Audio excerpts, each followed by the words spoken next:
to my channel, TV Chisme Corner, and I'm your host, Erica Hernandez. I'm that one friend that watches a little bit too much television. So you just sit back and relax while I do all the hard work for you. I do the heavy lifting. I'm that good of a friend. So over the past few weeks, I watched the pilot episode, the first episode of these new television shows. And in this video, I'm going to rant, I'm going to rave, and I'm going to rank these TV shows. Welcome to Erica Ranks. A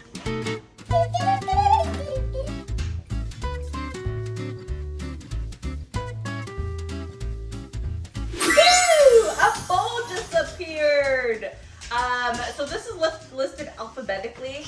I did it in my word, and my dogs, no! My dogs want to be part of the show. We're just gonna let them. So the first show up is, what is it? It is The Woman in the House Across the Street from the Girl in the Window. This is Kristen Bell's new show. So if you guys don't know, this is a parody. Yeah, it's a parody. I don't think many people knew that. So the first time I saw this promo, I was like, WTF, I already saw this movie. Like, why are they remaking this movie if it just came out? It literally just came out with Amy Adams. Like, what's going on? Am I having deja vu? Like, am I going crazy? Like, did I just not really watch that film? But thanks to TikTok, I found out that it's a dark comedy and it's a parody. Will I continue watching the show? I don't know. I might rewatch it later on when I've watched all the shows that I want to watch and I binged everything and there's nothing else to watch, or like there's another lockdown, etc., etc. But it was okay. It wasn't bad. It was just it was just okay, like I don't need to continue watching it type of show.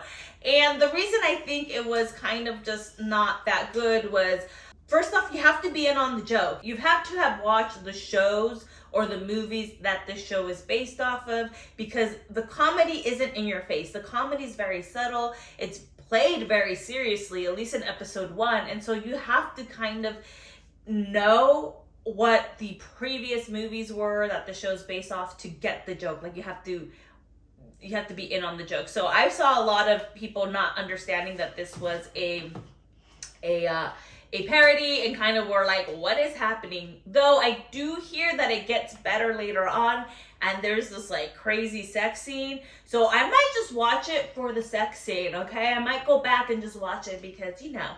So I'm just gonna put it in the middle right here, kind of towards the end. So this is good, this is bad. All right, so that's where I'm at with the Kristen Bell. It is over here on the lower side of this list, the Kristen Bell. The Woman in the House Across the Street, blah, blah, blah, blah, blah, that show. Okay, up next is As We See It. This is a new show on Amazon Prime. It was one of those shows that kept getting pushed to me, getting promoted to me, getting just shoved in my face thanks to my Fire TV. I actually really like this show. I thought it was very endearing. I believe it is a, not a rom-com, it is a dramedy, so a drama comedy, leaning more on the drama, but it's about 3 friends that are on the spectrum that are out in the world. They're in their 20s and they are out living in the world. They have their own apartment plus a caretaker to really help them out to transition from being with their parents or siblings into being independent.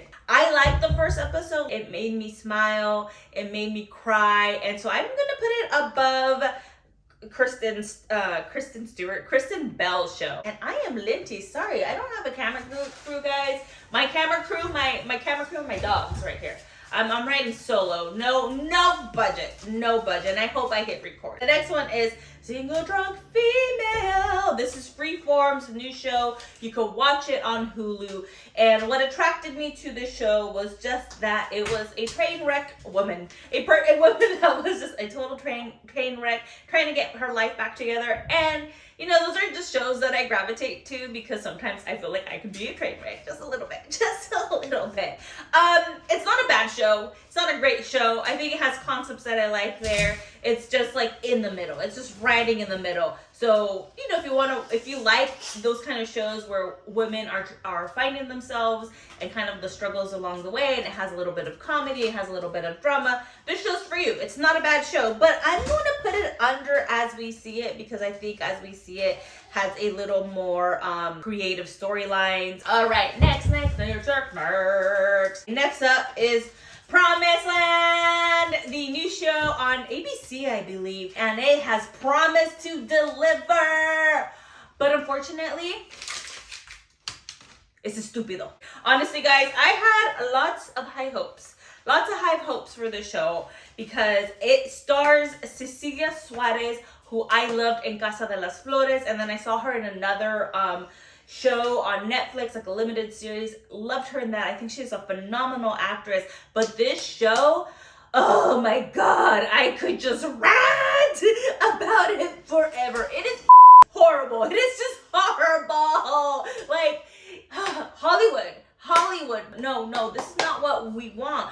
There's so much good television, and for you to just half-ass this project, you are half-assing it. I mean, I could just, oh my God, rant forever. So here's the top 3 things as to why I freaking hate this show and why I feel like they just didn't do it justice and didn't put the money and effort that needed to go behind the show, because I think it has potential, but they're not investing in this show. So number one is that the first scene of people from Mexico crossing the border. Like, okay, we're tired of that. This is the Promised Land show. You know, you advertise wine and rich and amazingness. Like, I thought this was going to be more like Monorca, and you know, you screwed me over with that, because I'm tired of seeing that storyline. We've seen it before. We don't need to see it again, okay? We want to see people thriving in the Promised Land. We want to see the thriving part and the struggles in the Promised Land, not the struggles getting to the Promised Land. We have so many stories about that.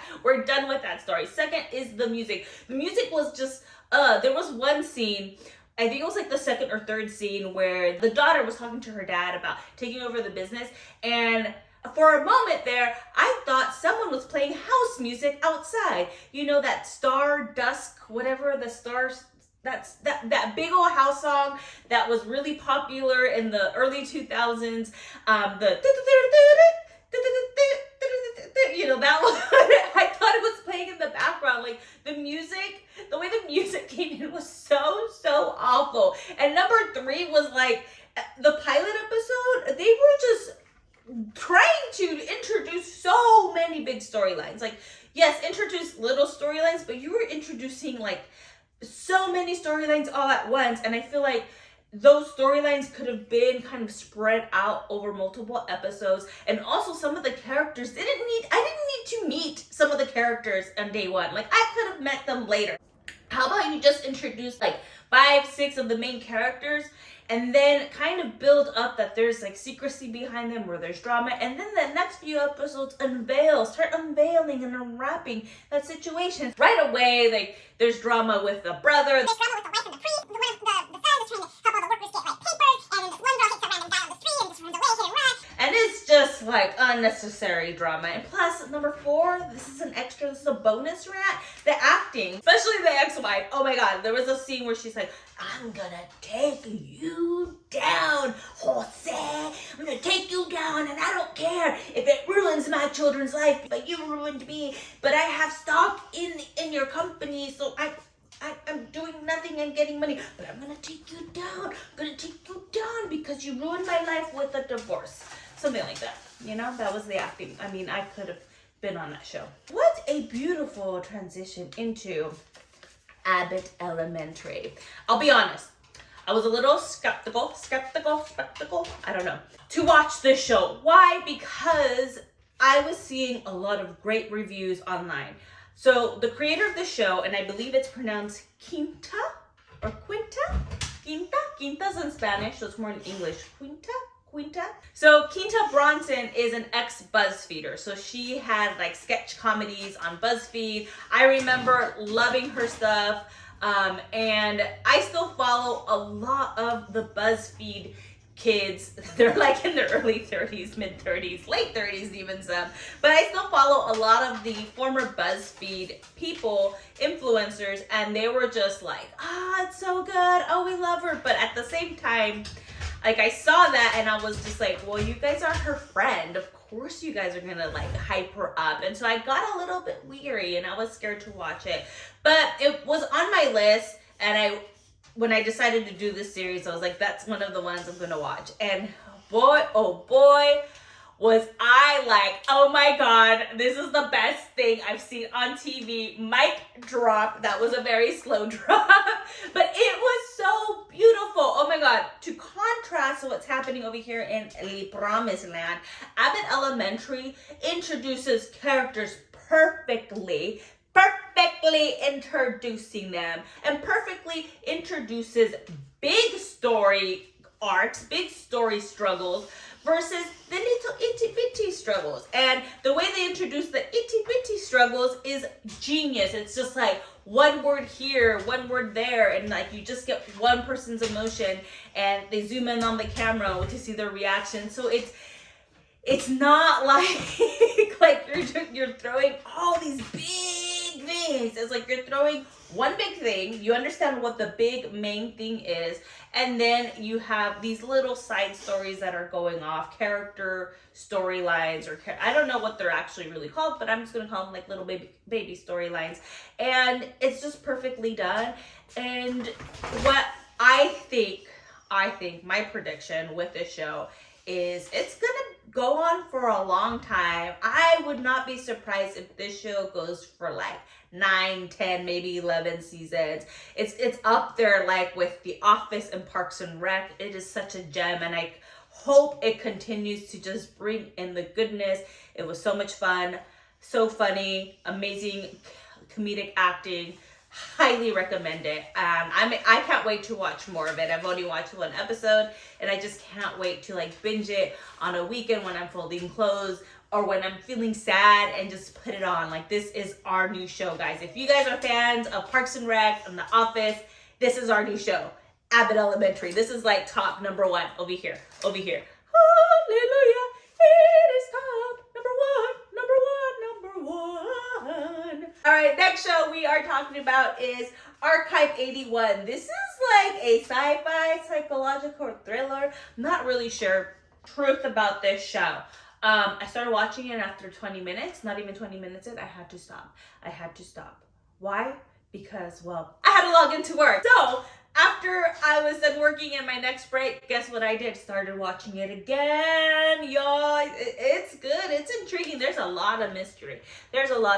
So the premises of the show is this dude, you find out that, he had a big family tragedy, but he also is really good at restoring like old VHS, like damaged VHS, videos, that's what VHS is, or cassettes, film, and then he restores them and digitalizes them.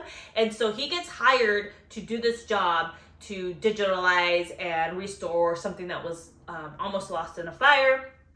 And he starts kind of just at the very beginning with like pictures of the past videos. He starts seeing links to that and his life. And it's a very interesting ride. There's a lot of sci-fi stuff going on. I just have to keep watching. I'm like intrigued, like what is happening? Like I need to go to the next episode, and I've actually been binge watching, and I think I'm on episode 10 now. So because of the watchability, the bingeability, I'm putting it at number 2. And I'm putting it at number 2 because Abbott Elementary can go on forever. Archive 81 does not have a long lifespan. It's one of those shows that once the mystery is solved and once you know what's going on, you can't really do more with it, because then you're just stretching the storyline, and then it just doesn't work anymore. Like, for example, I'm gonna say it, Don't Hate Me, Stranger Things. Season 1, season 2, great. Season 3, season 4, I don't really care. I don't want to watch it. So that's just my opinion. But Archive 81, season 1, it's pretty good. It's pretty good. Go watch it, Netflix. Next up is Acapulco. it's absolutely beautiful and I love it. I got suggested this show because I was looking for more Latinx representation, and I was a little weary because I just didn't really know what it was about, but I had to watch it. I had to check it out because I am all for Latin representation. I know that I crunched this up. It's just, I just feel like the budget is not there, and it's all, whatever this is not, and this is why this is good. So some of the things I love is that it's a comedy. And as you keep watching more videos, you will know that your girl loves her comedy. It's a comedy. It stars the guy that was in Instructions Not Included, and I'm gonna butcher the name, but I believe it's pronounced Eugenio Derbez. Put a picture over here or over here, wherever it is, somewhere. And it also stars, I just discovered this actress. I didn't discover her. I just found out about her in her recent show on Netflix called, I forgot, the Neighbor Wars, or yeah, La Guerra de Vecinos is what it is in Spanish. And her name is Vanessa Bauche, and she's hilarious in the other show, and she's hilarious in this show, and I love her acting, and she has this like raspy voice that I'm totally attracted to, and I think I have a little bit of a crush on her. Like, I just think she's awesome and funny and genius, and I just want to be her friend. Like, Vanessa, if you are watching this, Vanessa, ¿quieres ser mi amiga? Ándale, llámame, slide into my DMs. Please slide into my DMs. I have to talk about some of the things that I really, really love about the show. Two things. So I already mentioned one is the actors. I love the actors. Their comedic timing is perfect. Well done, chef's kiss. The other thing that I love, it's a storytelling type of show. So the premises of the show is this kid visits his rich uncle in Mexico, and his rich uncle is telling him how he got rich. And it has a little bit of a Princess Bride vibe, meaning, you know, that the little kid doesn't want to hear the story, and his uncle's like, no, I'm going to tell you. And then he gets into the story, kind of like Princess Bride does, right? The grandpa comes and reads to the sick kid and reads a book, and he doesn't want to hear it, and then he's really into the story. So very, very similar. I'm a little nostalgic about that because Princess Bride was one of my favorite movies growing up. And 1 year in high school, I had a creative writing class and I had a drama class, and I watched that movie like basically a week apart in class, and it's just one of my favorite movies. Plus, Acapulco has the Jesus seal of approval. Yes, you heard me right. I said Jesus seal of approval. How did Jesus approve it? Well, my marinovio, my life partner, his name is Jesus, aka Jesus. And while I was watching this, we were getting ready to go out, and he stopped dead in his tracks. And he stopped multiple times. And that's how I know he likes the show, when I stop him from getting ready to go out. And so this is Marinovio approved, or Jesus approved, whatever you want to call it. Highly recommend that show. All right, we have our last show on the list. How I Met Your Father, the reboot we never asked for. But you know what? It's a reboot we kind of need. I actually was surprised that I enjoyed the show. I was ready for it to be shit, but it wasn't that bad. It was, you know, your standard kind of sitcom. It wasn't inventive, but at the same time, it wasn't bad. It wasn't cringy. And I think that's what its charm was. It's like, we're not trying to reinvent the wheel. We're just showing you a story of friends living in New York in their 20s and trying to find love. And I think overall, it's a feel-good show. Plus, the first scene had Samantha Jones in it. Well, it's not Samantha Jones. It's Kim Cattrall as somebody else. But, you know, I think she picked the right reboot. And I love it. I hope she's in more episodes. If you loved How I Met Your Mother, I think you'll be pleasantly surprised with this show. And I kind of have a feeling that the end is going to do us a little more justice than the original, because we all know how traumatized that ending was. So as I'm looking at my list, I am putting it right under, let's see, I'm going to put it right under As We See It, only because it's not original. It's not doing anything innovative. but it's a good time. It's a good time. So this is my rankings of the shows that I watched. I watched 8 shows. Maybe I'll do less next time, but at number 1 we got Abbot Elementary. At number 2 we have Archive 81. Number 3 we have Acapulco. These are all A's, didn't do that on purpose. Number 4 is As We See It. Number 5 is How I Met Your Mother. Number 6 is Single Drunk Female. Number 7, I'm losing count, is The Woman in the House Across the Street from the Girl in the Window. I think that's what it is. I don't know. It's a very, very long one, that Kristen Bell one. And number 8, the last one, is Promised Land. I do not recommend that. So what? All right, my friends. I'm signing off. Let me know if you agree with this rankings, which show you like, which show do you think that I gave up on too quickly, and if there's new shows out there that are coming out that you want me to rave, rant, and rank, let me know in the comments. I'm signing off, guys. Just remember, I'm your TV friend. Catch you on the next video.